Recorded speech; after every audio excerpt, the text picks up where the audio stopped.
2 years after a massive church collapse in downtown New London, the city is almost done with repairing the steeple at another church that was a cause for concern, owned by the same congregation. Today, streets around the church finally reopen. NBC Connecticut's Matt Austin live in New London with the latest. Hi, Matt. Yeah, so those roads are all this area behind us, as well as that busy intersection. Some folks, really excited that that has happened. We were talking to people here who's told us that the closures led to a big drop in business at some of the stores. Those owners say they're hoping the city can help out because they fear the recovery might take a while. After the Second Congregational Church in New London was condemned in November, totally lost her business, almost $80,000 to $90,000. This business owner says the road closures that followed led to a big drop in traffic to his store. These 3 months, I have all invoices behind. My, the rent is covered like barely. Everything is, I'm stressed. He tells us it could take years to recover.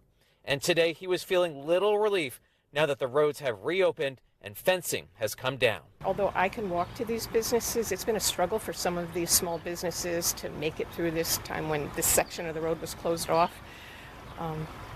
So I hope that it helps everybody along the street. New London's mayor says emergency exterior repairs to stabilize the steeple are done. There had been safety concerns prompting the church to be condemned and the city to step in and do the work.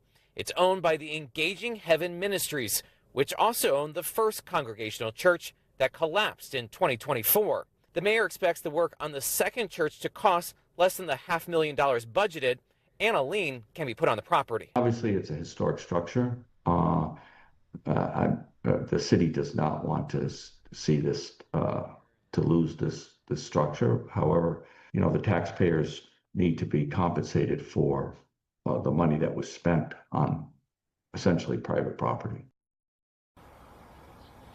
Now we're told there's still some interior work that has to be done on the church, and that could take a few weeks. And coming up at 6 o'clock, we'll hear from the church leader and more on the future of this property.